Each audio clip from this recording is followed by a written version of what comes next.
policy, let's just go through the foundations of what we were saying. We were saying, first of all, you need a fair taxation system.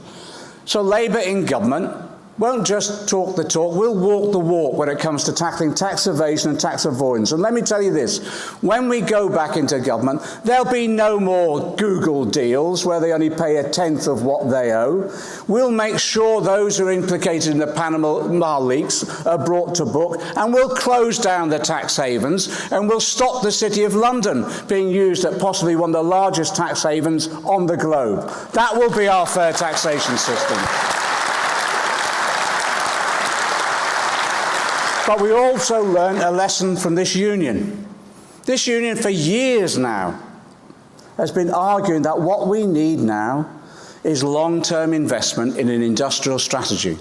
Now, we've committed ourselves in Labour to long-term, patient investment. The state has a role to play here. Mariana Mazzucato, one of our economic advisors, has described as the entrepreneurial state, the exercise that she undertook over the recent years, how the state can intervene to ensure that it matches and develops private sector investment to ensure we have that long-term patient investment in our infrastructure, in our skills. That's what we're committed to. And the irony of it is, at the moment, is that George Osborne has consistently reduced corporation tax, and he was threatening to reduce it again to 15%. What the corporations are doing is actually not using these savings to invest. They're actually sitting, the estimate is anything between 500 and 700 billion pounds worth of earned income not being invested.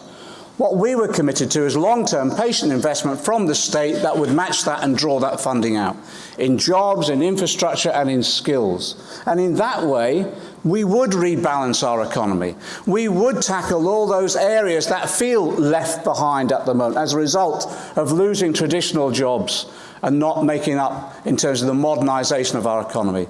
So the third element as well was about new technology. I want us to retain the role as the financial centre of Europe, but I also want us to be the new tech centre of Europe as well. And that means, again, that long-term investment.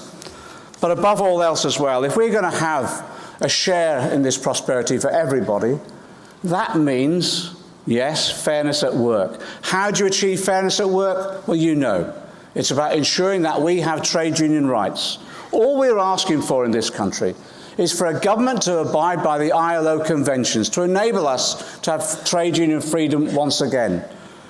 But I tell you this, we've seen the onslaught on trade unionism over the last 6 years under a Tory government and a coalition government dominated by Tories. And it's produced an existential threat to trade unionism in the Trade Union Act, which will undermine fairness at work, undermine the ability of working people to share in the prosperity as we grow our economy. So in the first 100 days of a Labour government, we will scrap the Trade Union Act. It will go.